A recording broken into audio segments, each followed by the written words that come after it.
Hello. Well, in case you weren't aware, a new law regarding mandatory speed limiters on cars is to come into effect in just a couple of days' time on the 7th of July. Welcome to Grey Matters.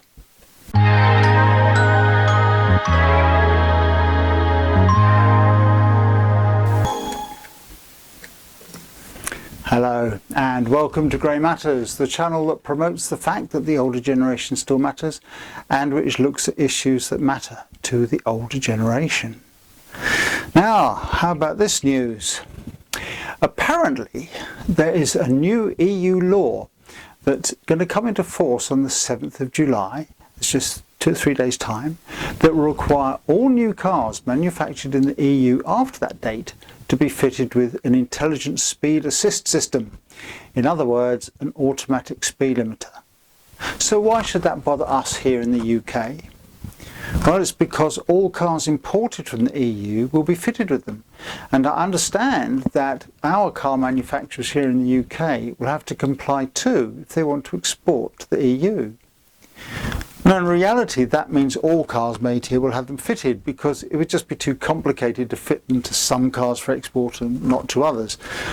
And furthermore, I understand that in the UK, these ISAs might be fitted, but they won't necessarily be activated.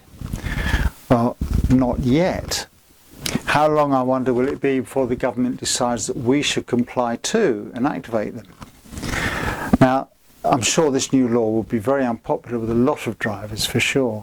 And if reports are true, they will also be required to make sure that older models for sale are retrospectively fitted with ISA systems before purchase. Now, I'm assuming this doesn't mean second-hand cars, but new cars made before the 7th of July that have yet to be sold. Now, for those of you that don't know what a speed limiter is or what it does, well, it does exactly what the name suggests. It limits the speed at which you can drive. And they've been fitted to many popular cars for some years. I've had them on my last couple of cars. But there is a difference though, because currently you set the speed of the limiter and you decide what speed you want to abide by. And if you attempt to exceed it, the engine will simply just not respond to the accelerator.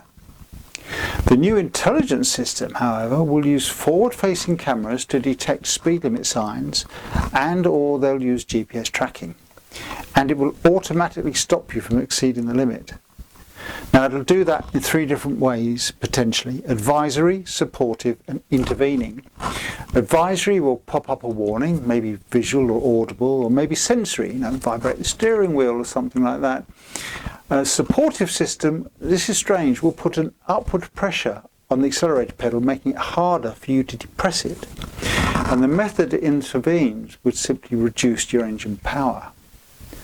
Of course, experts insist that the move will reduce collisions, but in my immediate thought was that sometimes you need to accelerate to get out of a dangerous situation to avoid a collision. So will you be able to do this?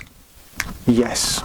And you'll be able to override the ISA simply by flooring the accelerator, just as you do now with speed limiters.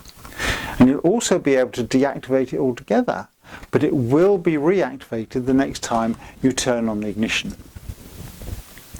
Just be aware, however, that if you do disable the system, there will be some fitted with data loggers, and they can be interrogated by insurance companies, like the black box that the younger drivers have on their cars. The risk for you, I think, is that even if you're just doing a couple of miles an hour over the speed limit at the time of a collision, I suspect you'll be taking most, if not all, the blame, even if driving at a lower speed would have made no difference to the outcome. Okay, in theory, the less road collisions we have on our roads, the cheaper everyone's insurance will be, right? Yeah, I mean, we all know that when premiums go up, they never come down again. But don't get me wrong, I'm all in favour of initiatives to reduce the number of road casualties, but I do wonder if this is just another example of overreach by the powers that be to control, even more of our lives. And then we've got this march ever forward of autonomous vehicles, but the ones that drive themselves. And I'm sure these will use intelligent speed assist. In fact, I hope they do. But it just seems with all this automation and AI in the world today that we're using our brains and our creativity and judgment less and less and less. And they're currently launching a driverless taxi in LA and trialling a pilotless flying taxi in Dubai. I mean, it just looks like the futuristic worlds that we've seen on science fiction are approaching faster than we probably realised. So are you in favour of this new law? Will you be pleased to see everyone driving within the limit? Or do you think, it's the nanny state that's just gone too far? It's going mad. And what about those poor people in Wales? I mean, if they don't get that speed limit lifted soon, they're going to be forced to drive everywhere at 20 miles an hour, whether they like it or not. Do let me know your thoughts. As ever, we like to get your comments on this channel. We like to hear what you think about these things. I've got my own thoughts about this speed limiter. I'm not happy. No, I'm not happy. Thanks for joining us. Don't forget to subscribe, like the videos, hit that notification bell for notifications of our future content. And thank you very much for joining us. Until the next time here on Grey Matters, it's bye for now.